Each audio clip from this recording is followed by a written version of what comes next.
നമസ്കാരം. പ്രതിരോധ കുതിപ്പ് ലക്ഷ്യമിട്ടുകൊണ്ട് ഇന്ത്യ ഉജ്ജ്വല നീക്കങ്ങളാണ് നടത്തുന്നത്. പ്രതിരോധത്തിൽ ഏതറ്റം വരെയും പോകാൻ ഇന്ത്യക്ക് മടിയില്ല എന്നതാണ് നമ്മൾ മനസ്സിലാക്കേണ്ടത്. പുറത്തുവരുന്ന ഏറ്റവും പുതിയ വാർത്ത പ്രതിരോധ രംഗത്തെ ഇന്ത്യയുടെ മിന്നും വിജയത്തെ പറ്റിയാണ്. പ്രതിരോധ നിർമ്മാണ മേഖല വമ്പൻ വളർച്ച കൈവരിച്ചു കഴിഞ്ഞു. കണക്കുകൾ പരിശോധിച്ചാൽ ഇന്ത്യയുടെ ആ ഒരു വളർച്ചാ പാത വികസനം നമുക്ക് വ്യക്തമാകും.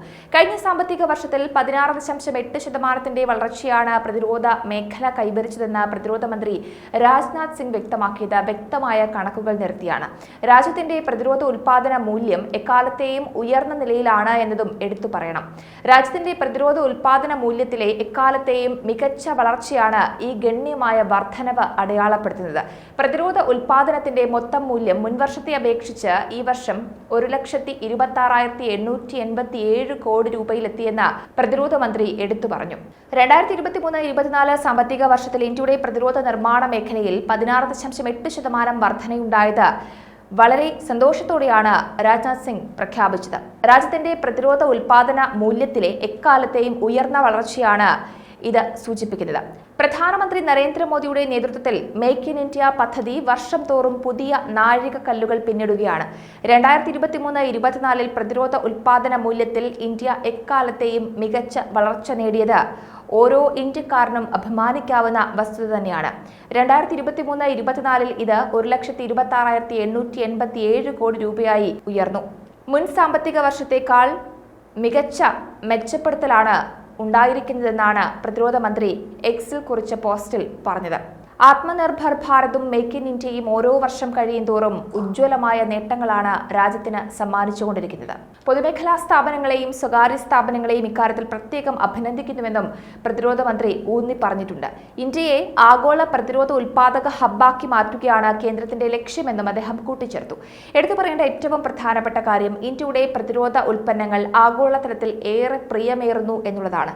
കയറ്റുമതി ഇറക്കുമതി കണക്കുകൾ നോക്കുകയാണെങ്കിൽ കയറ്റുമതിയിലും രാജ്യം ഏറ്റവും മുന്നിൽ തന്നെയാണ്. കഴിഞ്ഞ സാമ്പത്തിക വർഷത്തിൽ 21,083 കോടി രൂപയുടെ കയറ്റുമതിയാണ് നടത്തിയത്. 32.5% വളർച്ചയാണ് മേഖലയിൽ രേഖപ്പെടുത്തിയത്. 2022-23 സാമ്പത്തിക വർഷത്തിൽ ഇത് 15,920 കോടി രൂപ മാത്രമായിരുന്നു. കഴിഞ്ഞ ദശകത്തെ അപേക്ഷിച്ച് പ്രതിരോധ കയറ്റുമതിയിൽ 31 മടങ്ങ് വർധനയാണ് ഉണ്ടായിട്ടുള്ളത്. ഈ നാഴികക്കല്ലിൽ സംഭാവന നൽകിയതിന് പൊതുമേഖലാ സ്ഥാപനങ്ങളെയും അതേപോലെ സ്വകാര്യ മേഖലയും എത്ര അഭിനന്ദിച്ചാലും മതിവരില്ല. പ്രധാനമന്ത്രി നരേന്ദ്രമോദിയുടെ നേതൃത്വത്തിൽ ഇന്ത്യയെ ആഗോള പ്രതിരോധ ഉൽപാദന കേന്ദ്രമായി വികസിപ്പിക്കാനുള്ള സർക്കാരിന്റെ പ്രതിജ്ഞാബദ്ധത വീണ്ടും ഉറപ്പാക്കുകയും ചെയ്യുന്നുണ്ട്.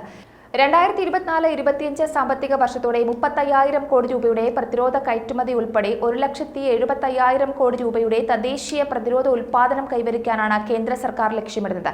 പല ആഗോള കമ്പനികളും ഇന്ത്യയുമായി നിർണായകമായ പ്രതിരോധ എയറോസ്പേസ് അറിവുകൾ പങ്കുവച്ചിട്ടുണ്ട് എന്നതും ശ്രദ്ധേയമാണ്. വിതരണ ശൃംഖലയിലേക്ക് സൂക്ഷ്മ ചെറുകിട ഇടത്തരം സംരംഭങ്ങളുടെയും സ്റ്റാർട്ടപ്പുകളുടെയും സംയോജനം ഉൾപ്പെടെ ബിസിനസ് എളുപ്പമാക്കുക എന്ന ലക്ഷ്യം കൈവരിക്കുന്നതിന് നിരവധി നയപരിഷ്കാരങ്ങളും നടപ്പാക്കിയിട്ടുണ്ട്. 2013-14 അപേക്ഷിച്ച് കഴിഞ്ഞ ദശകത്തിൽ പ്രതിരോധ കയറ്റുമതി 31 മടങ്ങ് വർദ്ധിച്ചതായിട്ട് കണക്കുകൾ സൂചിപ്പിക്കുന്നത് ഇന്ത്യയുടെ മുന്നോട്ടുള്ള യാത്രയ്ക്ക് വലിയ ഊർജം തന്നെയാണ്.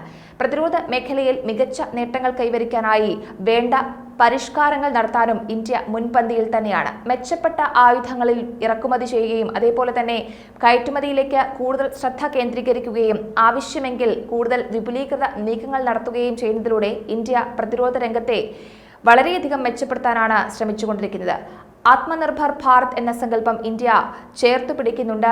സ്വയം ആശ്രയിക്കുക എന്ന സങ്കല്പമാണ് ഇതിന് പിന്നിലുള്ളത്. എന്തായാലും പ്രതിരോധ മേഖലയിലെ കുതിപ്പ് ഇന്ത്യയെ വാനോളം പ്രശസ്തിയിലേക്ക് എത്തിക്കട്ടെ. ഇന്ത്യയുടെ ആയുധങ്ങൾക്ക് ലോക മാർക്കറ്റിൽ മികച്ച സ്ഥാനവും ലഭിക്കട്ടെ.